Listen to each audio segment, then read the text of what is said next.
हमने यहाँ पर ये स्ट्रेट पाथ ले लिया, ठीक है। यहाँ पर हमने ये पॉइंट ओ ले लिया, ठीक है। तो यहाँ पे 10-10 किलोमीटर पर हम मार्क कर लेते हैं, ठीक है। तो यहाँ पर हमने कोई पॉइंट ले लिया ए, ये हर पॉइंट के बीच की दूरी 10 किलोमीटर है, ठीक है। किलोमीटर में हमने डिस्टेंस ले ली 10 किलोमीटर। तो यहाँ पर ए तक आते आते कितनी हो जाएगी 30, ठीक। यहाँ पे कोई पॉइंट बी ले लेते हैं और यहाँ पे कोई पॉइंट सी ले लेते हैं। तो यहाँ कितनी हो जाएगी 40, 50, 60, यहाँ कितनी हो जाएगी 80 किलोमीटर, ठीक। अब देखो आप, हम मानते हैं कि यहाँ से कोई इस पॉइंट ओ से कोई बॉडी जो है वो चलना शुरू करती है, ठीक है, और चलते चलते पॉइंट ए बी से होते हुए पॉइंट सी पर पहुँच जाती है, ठीक। इस केस में इस बॉडी द्वारा चली गई टोटल डिस्टेंस कितनी होगी? तो बहुत इजीली आप कैलकुलेट कर सकते हैं, किसके बराबर होगी? ओ सी के बराबर होगी। देन ओ सी इक्वल 80 किलोमीटर, ठीक है। अब अगर हमें डिस्प्लेसमेंट कैलकुलेट करना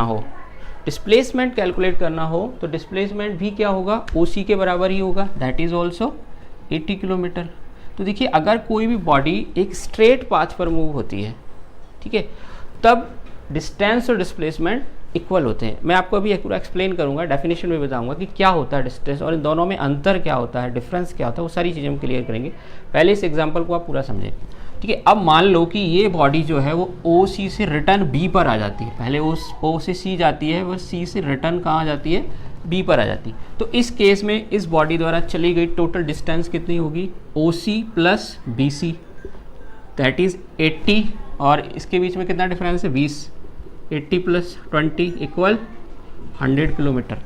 अब यहाँ पे समझने वाली बात है, लेकिन डिस्प्लेसमेंट कितना होगा? तो अब यहाँ पर डिस्प्लेसमेंट डिस्टेंस के बराबर नहीं आएगा।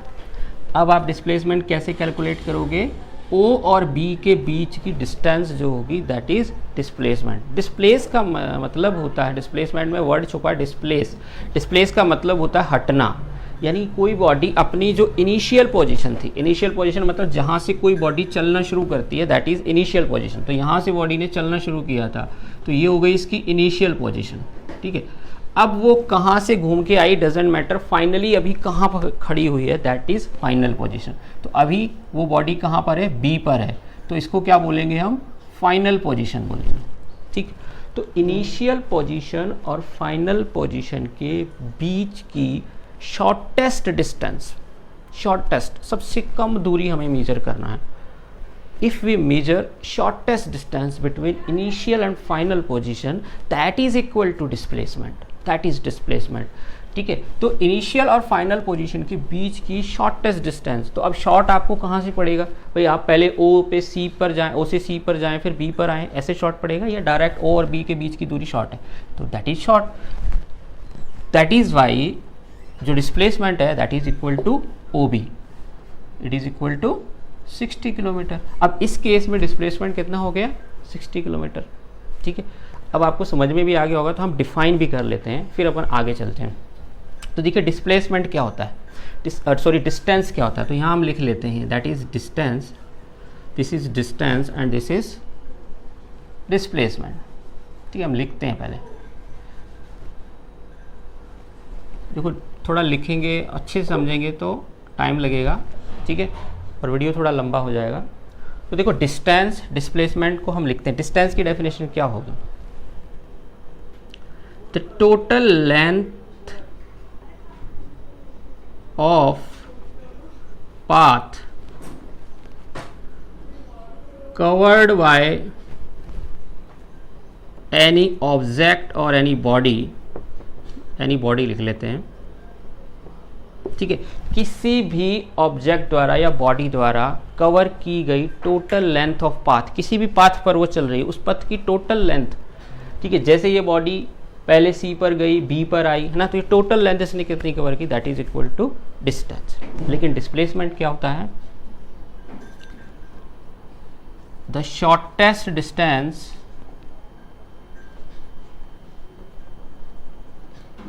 measured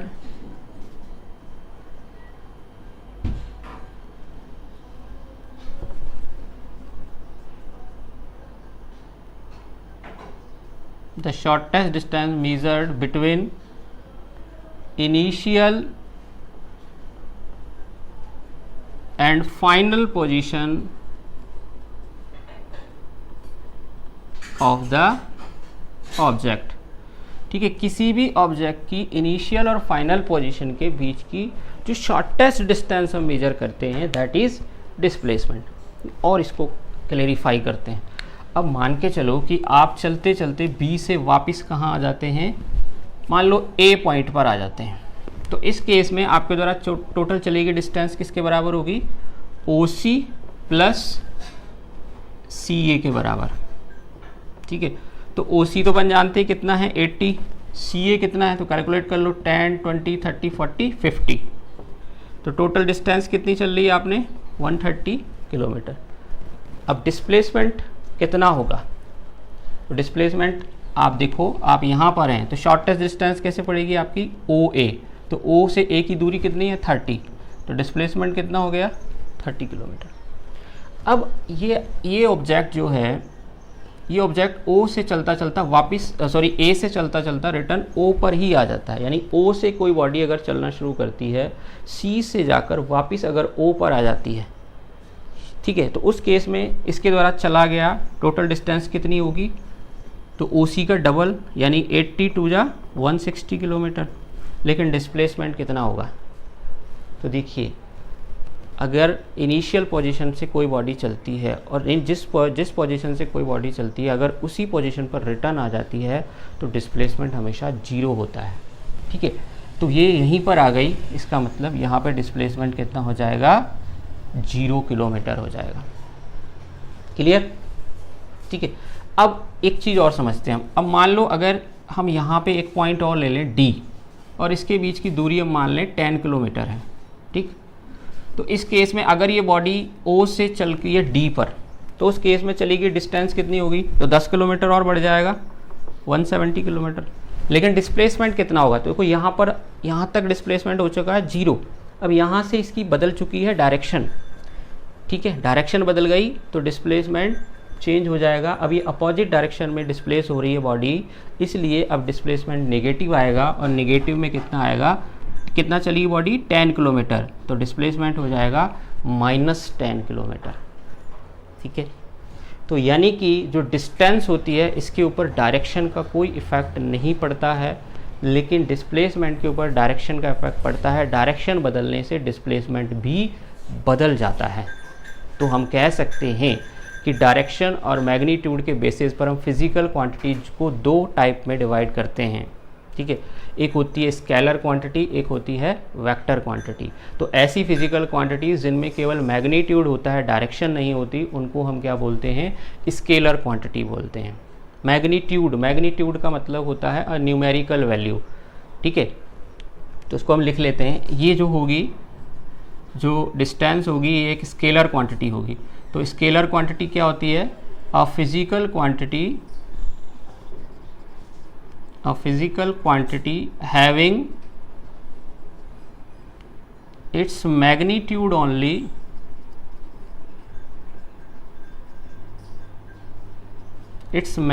only, no direction. ठीक है, ऐसी फिजिकल क्वांटिटीज जिनमें केवल उनका मैग्नीट्यूड होता है, डायरेक्शन नहीं होती। जैसे कि एग्जाम्पल में हमने अभी देखा डिस्टेंस, ठीक है,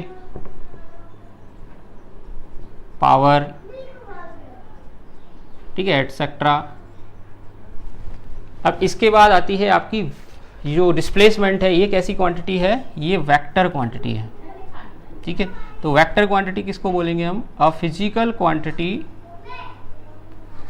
having magnitude as well as direction. ठीक है, ऐसी फिजिकल क्वांटिटीज जिनमें मैग्नीट्यूड और डायरेक्शन दोनों होते हैं उनको हम वेक्टर क्वांटिटी बोल देंगे। ठीक है, जैसे कि डिस्प्लेसमेंट,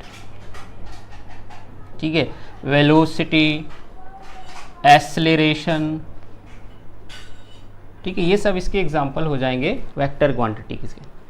ठीक है, तो अब यानी कहने का मतलब यहाँ पर ये है कि इसका डायरेक्शन का कोई इफेक्ट नहीं पड़ता, डायरेक्शन बदले किसी भी डायरेक्शन में कोई बॉडी मूव करे हमेशा डिस्टेंस प्लस होती चली जाएगी, लेकिन डिस्प्लेसमेंट का डायरेक्शन बदलने पर डिस्प्लेसमेंट जो होता है वो चेंज हो जाता है। और क्या इनमें रिलेशन है, देखिए डिस्टेंस जो होती है वो हमेशा पॉजिटिव रहेगी, डिस्टेंस कभी भी जीरो नहीं हो सकती, distance neither can be zero, ठीक है, distance neither can be zero, distance कभी जीरो नहीं हो सकती। लेकिन जो डिस्प्लेसमेंट है वो जीरो भी हो सकता है, माइनस भी हो सकता है, मतलब नेगेटिव भी हो सकता है, और पॉजिटिव तो हो ही सकता है। तो देखो इसको समझते हैं, जिसे हमने पहला केस लिया था सबसे पहला, तो यहाँ से अगर कोई बॉडी चलना शुरू करती है सी पर चली जाती है, तो इस केस में डिस्टेंस कितनी थी 80 किलोमीटर,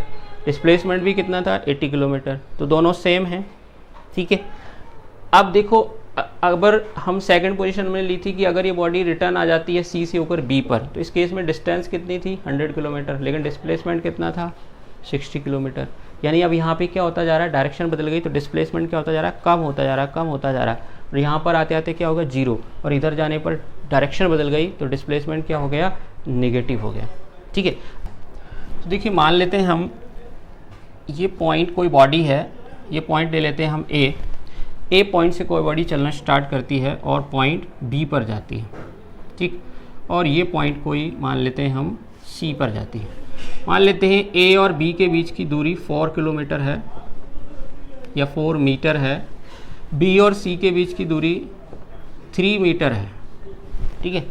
तो इस केस में अगर आप यहाँ से चलना शुरू करते हैं और आप सी पर पहुँच जाते हैं, इस केस में आपके द्वारा चली गई टोटल डिस्टेंस कितनी होगी,